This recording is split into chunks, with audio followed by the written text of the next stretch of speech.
Hey, what's up, guys? It's Kiwielder Oblivion, and I hear a lot of people wondering if Joshua is going to be in the next game, Neo: The World Ends With You, which was recently announced, and we got a trailer and everything.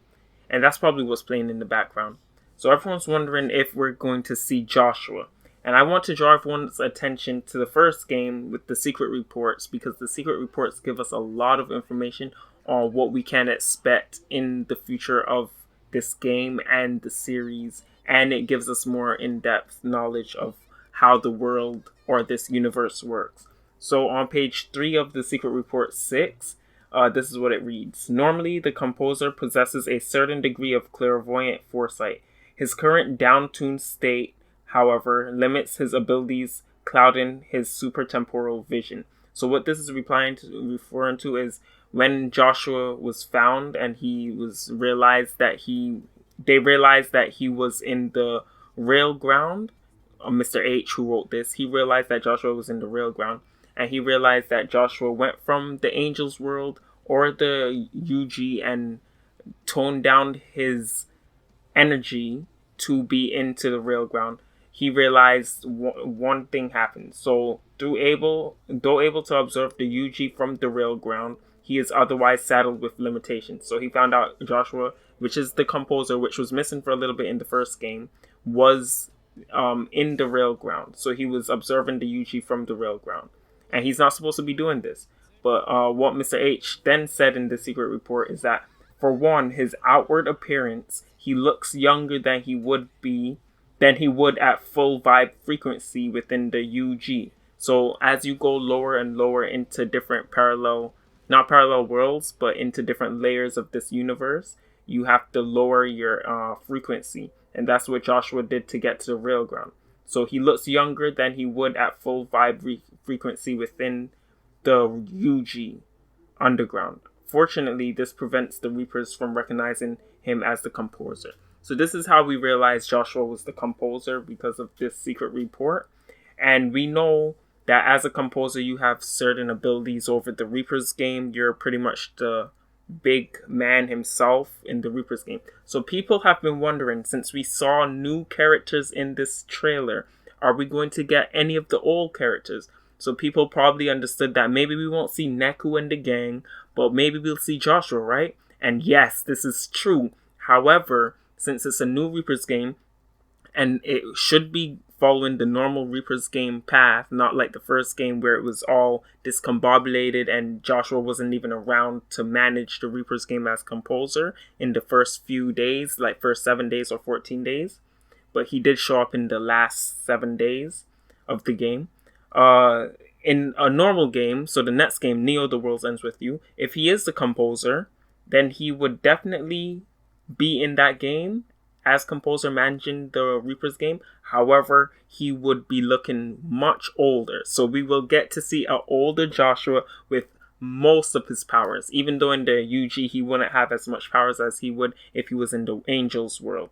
So this is really awesome that we will get to see an older Joshua. So if we ever see a character in the trailer or anything and you say, hey, that guy looks like Joshua, is that his older brother? No, that is Joshua based on Secret Report 6. Go look at it for yourself on page 3 of Secret Report 6. However, this isn't to say that Joshua will be the composer, though.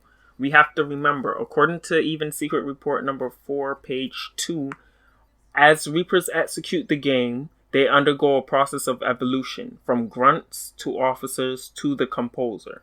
So we know the Angel's World makes up of the composer, conductors, and producers. Producer being Mr. H, Mr. Hanagama, and composer being people like Joshua, and the conductor being, I'm not sure who was the conductor in the first game. I'm kind of drawing a blank. Maybe the conductor is the game master, or is the conductor that other dude we fought in that room? I forgot.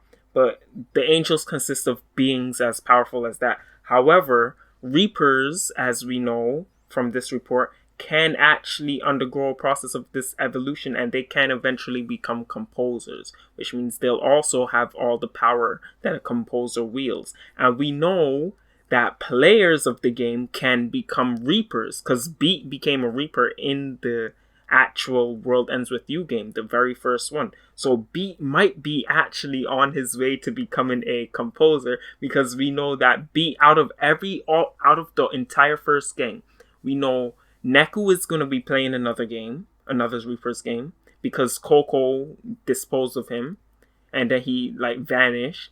And we know Joshua's gonna be there because he would be back in his normal state, his older looking self, because he didn't lower his frequency. And we know Beat was there when Coco shot Neku, so Beat must have a role to play in anything that's going on there. And we know that Beat is really versed in traversing the UG and the RG because he was once a Reaper himself. So this is amazing for Beat. Beat is probably going to show up maybe as a Reaper or a higher up Reaper, maybe even as a Game Master if this is a sequel. If this is a prequel, then we don't know. If this is a prequel, we don't even know if Joshua is going to be there, because we don't even know if Joshua was at the status of composer yet either.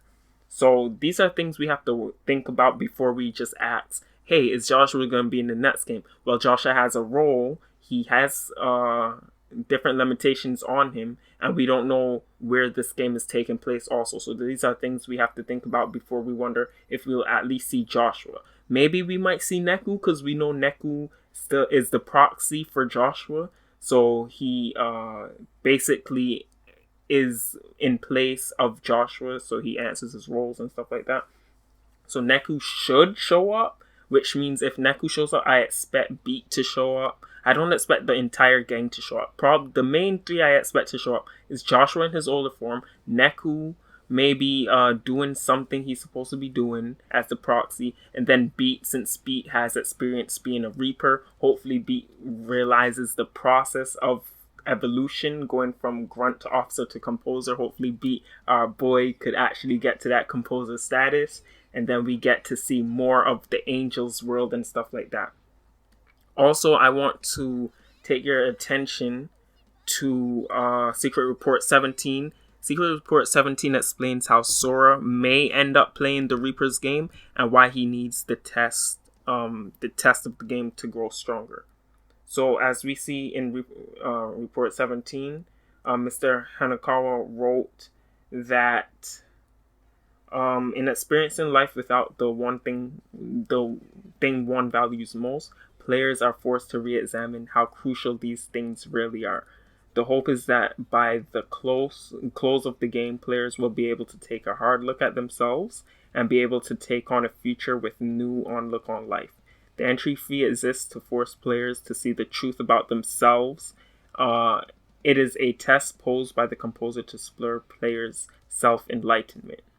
So that's what Mr. Hanakawa wrote, and we know that Sora's strength comes from his friends. So if he had to give up his strength as the price to play the game, then pretty much Joshua would be testing Sora, showing him, hey, even without this strength of yours, you could find a new strength and you could become a better person and use that new strength instead of relying on something you once lost. So that's what Report 17 kind of talks about. And you should go read it, because it definitely transitions smoothly into Sora's problems that he's facing right now.